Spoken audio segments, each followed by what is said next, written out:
focus on New England now, though. Since Bill Belichick became head coach in 2000, the Patriots have started 4-0 on 3 occasions. Twice they went to the Super Bowl. The Pats face a Cowboys team that has lost 2 straight games but are getting Greg Hardy and Rolando McClain back from suspensions.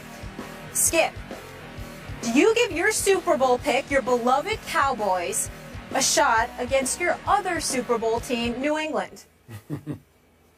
That's a good question, Molly. And I don't have a great answer, but I'm just going to give it to you straight, Stephen A. Smith. My Dallas Cowboys have no shot against the New England Patriots. Thank you. They have 0 shot. They have no chance shot against Tom Brady and Bill Belichick and company coming to Jerry World. Let's think about this. Bill Belichick with 2 weeks to prepare against my Dallas Cowboys coming off a bye week. Tom Brady, who's on a mission to deflate every opponent on his schedule, if not annihilate every opponent. Next up, my Dallas Cowboys. Tom Brady, who could be a little miffed at, if not angered by, and certainly inspired by the comments that Greg Hardy gratuitously made about Giselle, his wife. Really? My Dallas Cowboys, who never seemed to play very well at Jerry World, who last seen at home were getting blown off the field in the second half by the Atlanta Falcons, those Dallas Cowboys? Stephen A., I'm sorry.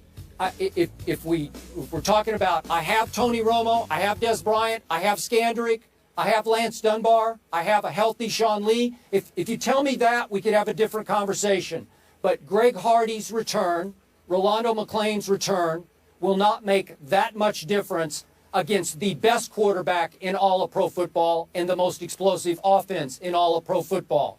Now, the only hope I do have is that New England has been giving up an NFL worst 4.9 yards per rush by the opponent.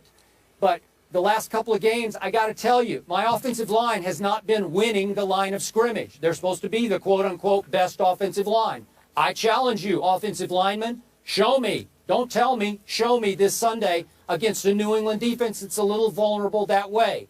Show me Joseph Randle. Show me Darren McFadden. Show me Kristen Michael. I don't know. Somebody show me, because I'm not buying it. I don't think that will be a big factor in this game. The New England Patriots are averaging 40 points a game, and I think they're going to get 40. I'll give Brandon Weeden, who's played a little better than I thought he could, I'm going to give him 20.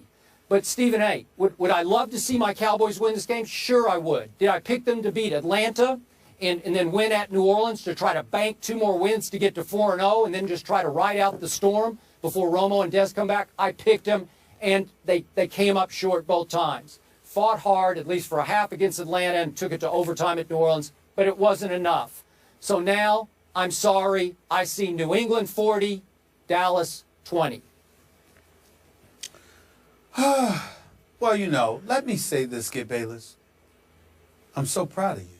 I mean, I'm touched. I'm touched that, you know, you just came to your senses at least with one topic for this show. I mean, the fact that you pull this off once a month is a miracle. So I guess this was your month. I mean, you actually sound sane and reasonable. You know, you're always factual. You just leave out the facts you want to leave out because you know it'll hurt your argument. You looked high and low, you know, I mean, all over the place for a reason to make a case for your Cowboys. And you came to the conclusion that this just could not happen. And so I'm very, very proud of you that you recognize that for the 3rd consecutive week, the Dallas Cowboys are going to go home losers. Because that's exactly what's going to happen. It's just a matter of how quickly the annihilation is going to kick in. I mean, do you realize that some dude named Dion Lewis is the 2nd leading receiver on the New England Patriots? I mean, he's got 15 receptions. Yeah, they just gave him a big new contract. You know what I'm saying? Actually third. Actually third is behind Julian Edelman and Rob Gronkowski, and then it's him. Do you have any idea that even though they don't run the football that much, they have 2 running backs running over 4 yards a carry, and Dion and LeGarrette Blount. The fact of the matter is that as we look at the New England Patriots, they're just I think the only question is are the Dallas Cowboys going to make this interesting, or is this going to be the Patriots against the Jacksonville Jaguars?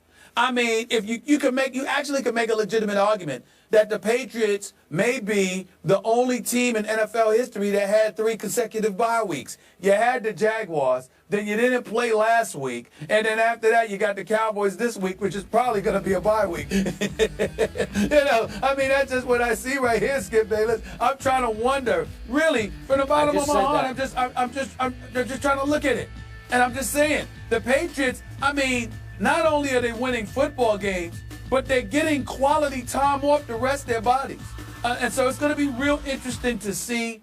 My prayer is that since it is nationally televised, and since America's supposed team is going against America's team, which is the New England Patriots, my only hope is that the Dallas Cowboys don't embarrass themselves, don't embarrass you, and get beat down so badly that Jerry Jones will panic and he will rush Tony Romo back in there with a sling, for crying out loud, if he has to, okay, to throw the football. Not that Brandon Whedon has been bad, because I don't think he's been bad. I don't think he's the reason the Dallas Cowboys have lost these games. I think their defense is responsible for the loss in Atlanta, and I think their defense is responsible for the loss last week in New Orleans, okay? So if you lost to Atlanta and you lost to New Orleans, and now you're going up against the New England Patriots, and suddenly your defense is going to be better. And oh, by the way, Greg Hardy was not only talking smack about Tom Brady,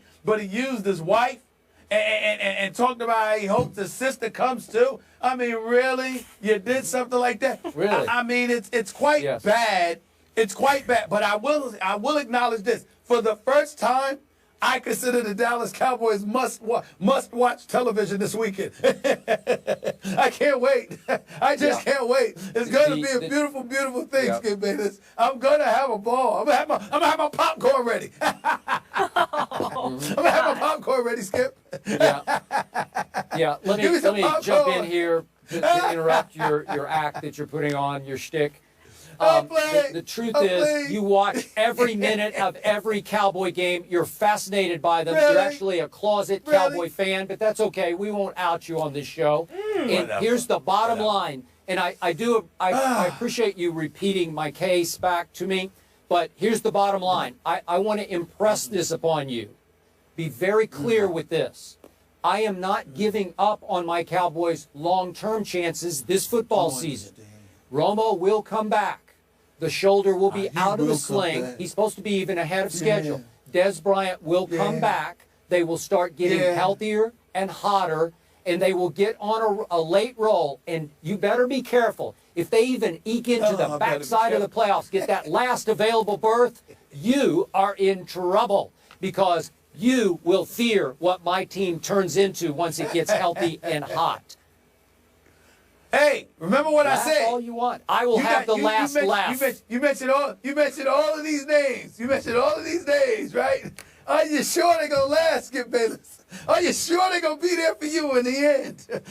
Greg Hardy, Rolando McClain, Randy Gregory, okay? You know what I'm saying? Sean Lee, he'll eventually be back. Tony Romo, he'll be back. You're sure they're going to be there for you, Skip Bayless? Are you sure? They'll be there for me. I trust them. I believe in them. Sure. Why do you have to stress them out on a Friday, Stephen A? Keep the faith.